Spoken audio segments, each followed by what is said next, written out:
How we doing, guys? And it is official. Transfer deadline day is over and Raheem Sterling is an Arsenal player. I didn't predict this a few days ago. Probably didn't even predict it this morning, to be quite honest with you. But needs must. And do you know what? I ain't too much of a problem with this signing. And I know that everybody will look and say Raheem Sterling's finished. Raheem Sterling at Chelsea, etc., etc. Same thing happened with Kai Havertz. And look how that's turned out. Raheem Sterling is not a bum. Raheem Sterling is not a poor player. The simple fact is that he's gone to Chelsea, where many players have gone and failed. And the reason why he's failed is because the club's an absolute shambles. Chelsea fans can sit there and go, yeah, we got rid of Sterling. I can tell you this right now. You are going to regret getting rid of Sterling. I promise you, you're going to regret getting rid of Sterling. And you're going to regret even more giving him to us. Massive wage cut, on loan, no obligations at the end of it. It's a win-win for us at the end of the day. This is a guy that scored over 140 career goals at international level and in the Premier League. Doesn't need no adaptation. Can play left or right. People will say, well, he's more right. And Go and look at the statistics and look at some facts before you start opening your mouths. 71 of Raheem Sterling's goals have come whilst he's playing on the left-hand side. 51 have been whilst he's on the right-hand side. And he scored over 20 when he's playing centrally as that false nine that he did at Man City. When you look at his career at Liverpool, superb. It's what got him his move to Man City. There, at Man City, instrumental in so many things that Man City were able to win. Then he goes to Chelsea and it's kind of not been great. Initially, when he first went there, he actually done really well. And then it's just kind of gone backwards. But like I said, who hasn't gone to Chelsea and failed? Look at the state of the club now. Talk to me about, oh, they're buying this player, that player, and this and that. And listen, half of you fans probably can't even name your squad. Probably don't even know half of the players. I reckon you could put a random in the middle of all of the actual Chelsea players and none of you would even realise that it's a random off the street. Clowns. I promise you, Raheem Sterling will bang at Arsenal. And I'm adamant on that. And Arsenal fans, listen, at the end of the day, we can sit there all we want and talk about, we want a Nico Williams, Osimhen and all this and that. It's not going to happen, all right? Arsenal ain't going to be pressured into buying and it's not feasible, it's not right, whatever it might be. I don't mind Arsenal going out and getting somebody that you know can hit the ground running, knows Mikel Arteta. Mikel Arteta will know what Raheem Sterling's like as a person, with his personality, family, you name it. Players in the team know Raheem Sterling, have respect for Raheem Sterling. This is a guy that's still 29 years old. He's not 34, 35. He's not washed up. He's not a bum. You know, and this is the thing.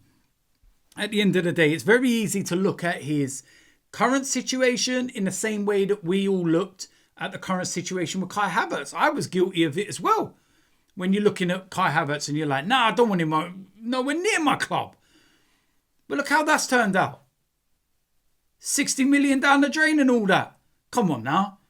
At the end of the day, like I said, because his wages have been slashed considerably, because it's a loan, there's no obligation at the end of it. It's a win-win for us. Raheem Sterling had such a poor season last year. He's still got more goals and assists than Martinelli. He only finished with one less goals and assists than Trossard.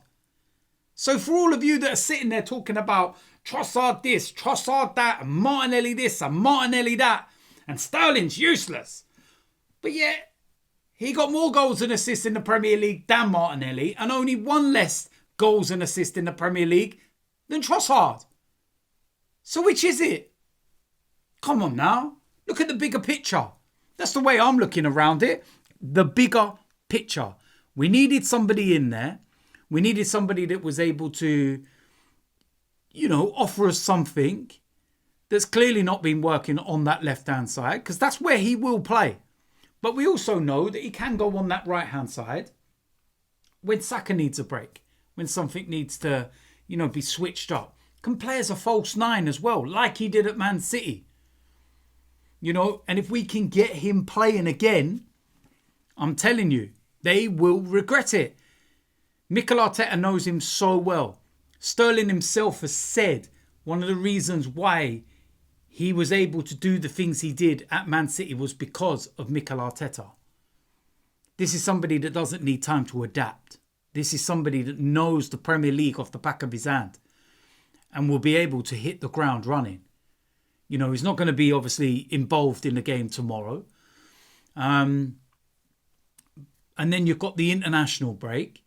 And he's going to have a 2-week window where he'll be able to come in and, work with the squad that's not on international duty, work with Mikel Arteta and his coaching team to get him up to speed for, ironically, Man City and Spurs.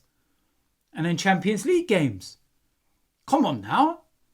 Raheem Sterling's gone from the possibility of travelling to the mountains of Switzerland to Champions League football. It's an upgrade. In the same way it was an upgrade for Kai Havertz. You think they want to go and play teams that you can't pronounce? Teams that resemble Wi-Fi passwords.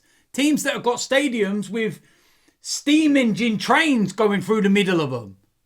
Behave yourself. I swear Chelsea just got beaten by who was the name of that team that they got beat by? What was it? Handkerchief or something? Or what the hell was it? Who did they actually lose to yesterday? Can't even remember who the hell it was. Some random team I've never heard of. No disrespect to them. But it was Napkin or something. Who the hell was it? What's the name of that team that they actually lost to yesterday?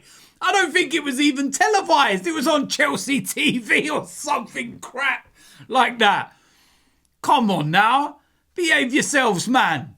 Don't keep living in the past. You say that Arsenal fans live in the past, invincibles and da-da-da-da-da. As soon as you talk to Chelsea fans about their past and everything, you're like, shut up, don't talk about the past. Oh, it's the Champions League, it's Champions League. Shut up, you fools.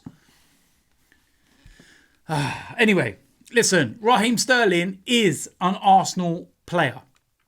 Done and dusted. And like I said, quote me on it. Very happy to revisit this at the end of the season, mid-season, whenever you want. Raheem Sterling will be a success at Arsenal. He will bang at Arsenal. And Chelsea will regret getting rid of him. They're keeping Mudryk. A guy that can't trap a ball, can't pass a ball, has got so much pace but can't beat a man, can't score goals. Make it make sense. Because it doesn't. So, but nothing that Chelsea do makes sense. Clowns. Pathetic club. But yeah, listen, like I said, Raheem Sterling is an Arsenal player. Servette. That was it. Serviette. That's who Chelsea lost to yesterday. You got Konku doing balloons in the middle of the pitch and you lost to a napkin. Clowns.